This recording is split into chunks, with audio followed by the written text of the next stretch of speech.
السلام عليكم، نتمنى كلكم تكونوا بخير وعلى خير وبصحة جيدة إن شاء الله. عواشركم مبروكة، يدخل عليكم رمضان بصحة والعافية. بغيت نشارك معكم هذا البانكيك بأول المقادير: 2 كيسان ونص دقيق، كاس ونص حليب، كاس ما معمرش سنيدة، 4 الملاعق زيت وفاني وخمارة حمرا و2 بيضات وقبصة ملح.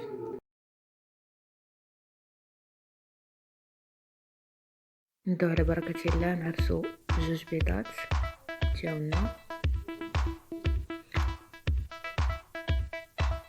نزيدو كاس معامرش ديال سنيدة ونخلطوهم.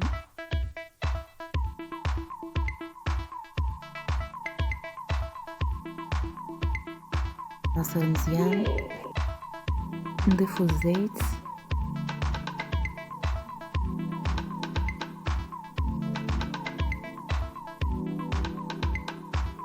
نزيدو كيس فاني،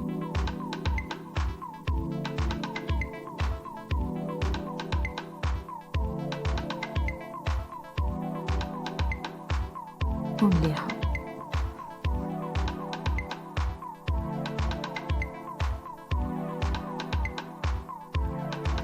دابا غادي نضيفو الحليب، كاس ونص ديال الحليب،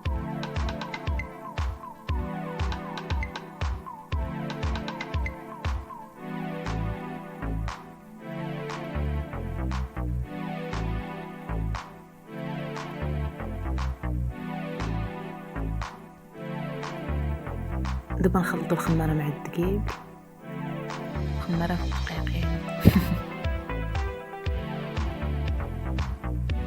ونضيفوهم لباقي العناصر ونخلطو تيولي خليط متماسك يعني بحال هاد الشكل. نسخنو المقله ديالنا ونردو البانكيك يطيب.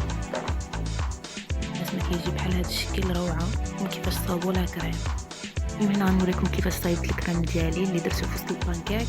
كيجي روعه، كيجي غزال. نديرو 3 ديال المغارف ديال الدقيق و4 ديال المغارف ديال سنيده ونخلطوهم مزيان. المهم درنا الكل، درنا الكاكاو، نص كاس كاكاو،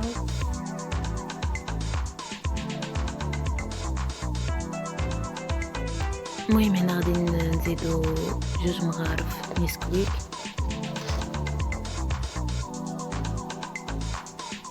نتمنى يعجبكم هذا البانكيك اللي شاركت معكم، ودعموني بابوني ولايك.